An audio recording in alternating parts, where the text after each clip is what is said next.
Reversing chronic disease with bugs. What is she talking about today? So we're talking about the good bugs in your gut. So your gut microbes, called your microbiome.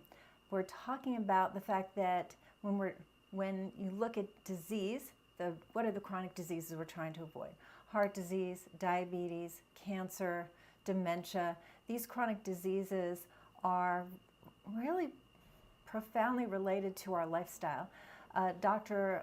Martin Glaser wrote a book, Blazer with a B, wrote a book called Missing Microbes. So he's talking about these participants in our gut.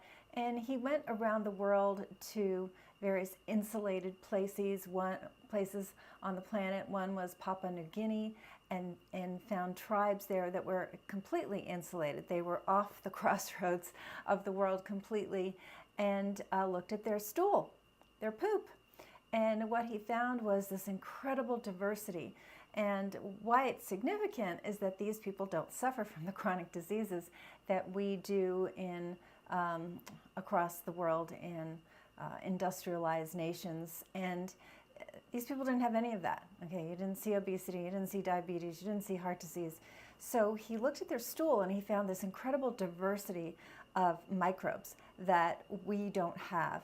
And studies have since been done about, okay, so we're missing good guys and we have too many bad guys. Why do we have too many bad guys? That we know. The bad microbes are from things like sugar and highly processed foods. There's a lot, 80 some odd percent of our diet calorically is from ultra processed foods. Believe it or not, it's pretty hideous.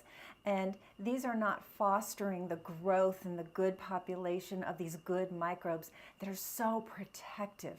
Not just protective against diabetes and obesity and heart disease and dementia, but mood balance and weight balance. So you can't really cite enough benefits of these good microbes. So you go, okay, good. How do we get them?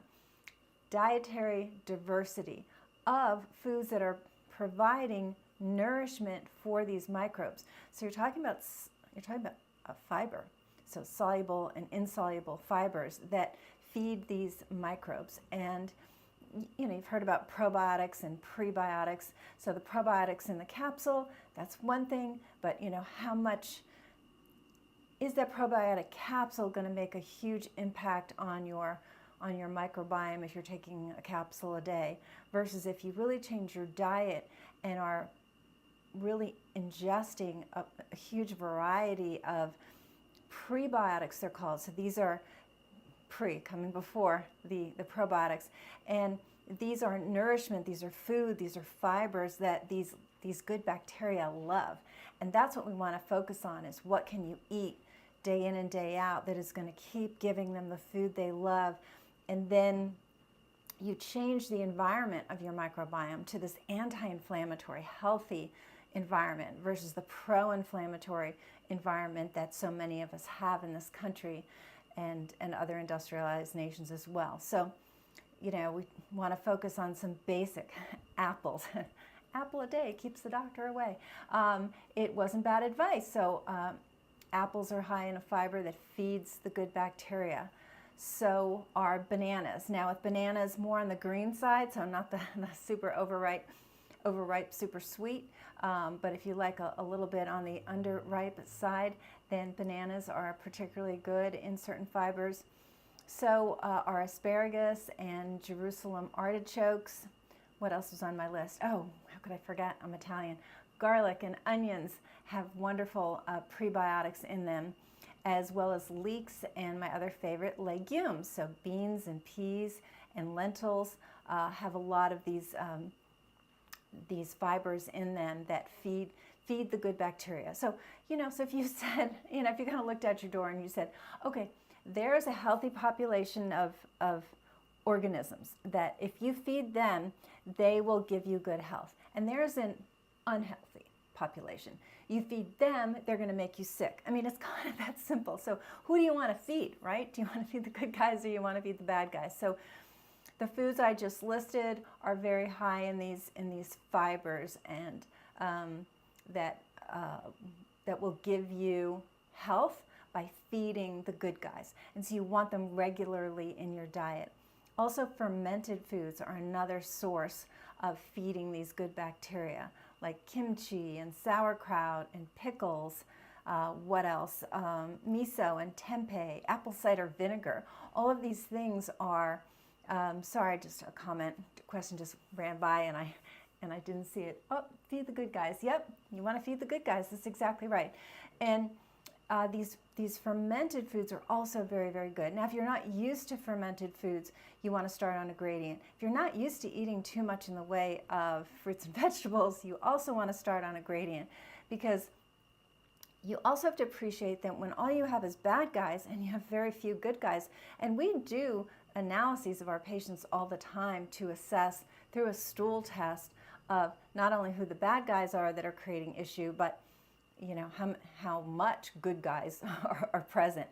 And more, and we never used to see this, but more and more we're seeing hardly any good bacteria, which is pretty scary. And so for these individuals where fruits and vegetables are a bit of a foreign kind of territory to be marching through, you want to start on a gradient, nice and gentle.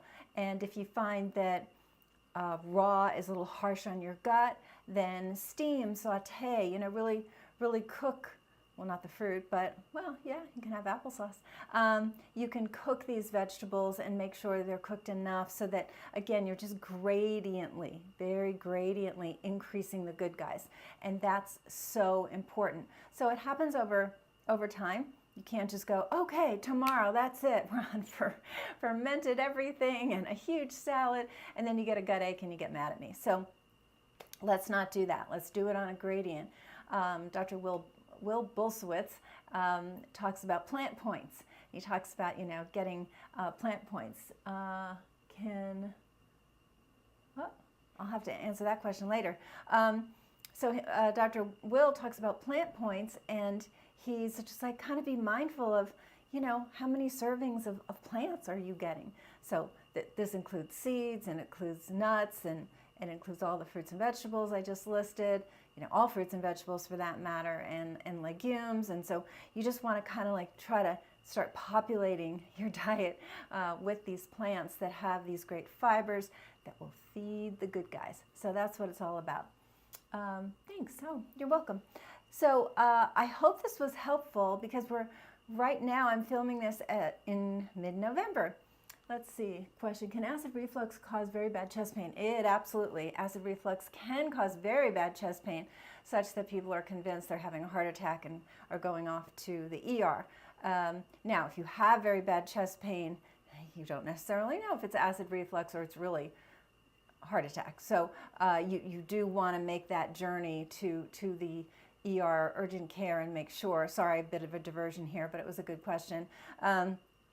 But I have patients who have more of a hiatal hernia syndrome, which is one of our specialties, and they've already been to the ER multiple times, and they're like, listen, it's not your heart, and they've been to the cardiologist who says it's not your heart. So at that point, then you're in more of the land of the acid reflux. But yeah, that burn pressure can be really severe, and you can have heart palpitations. So but I've got a lot of videos on that point. Another question, I've always chest pain and I go to the ER and the EKG is always okay. Yeah, so definitely reach out to me, whoever that just was, and we can talk about how to handle that chest pain. But back to our good microbes and our healthy gut is go slow. Also herbs and spices. That's another way to bring in variety. One thing I do is, I have a couple of ingredients in the refrigerator, and then I just kind of search for recipe ideas. I'm like, the other night, I was like, okay, carrot and parsnip soup of some sort, and it had a lot of great herbs and spices in it that are really helpful for you, like turmeric and ginger, that are very anti-inflammatory. So these are some good ways to get variety in. I suffer with daily palpitations. Yes, heart palpitations, I understand. Definitely reach out to me, please, here at the clinic, and we can help with that. So I hope this was some good information. As I was saying, I'm filming this in November, and we're just about to go into that wonderful season of eating terribly and gaining weight and getting sick and getting stressed out. And there's also some beautiful aspects of the holiday, but unfortunately, in our country, we tend to really lean into those terrible dietary habits that are more likely to get you sick with flus and colds, and also gain weight and just be pro-inflammatory. So this is a great time. Thanksgiving is actually in a week, and what can you do to really increase those plant points, increase your fiber, feed the good guys instead of the bad guys? If you like this content, please give it a thumbs up and subscribe to the channel, and I'll see you soon.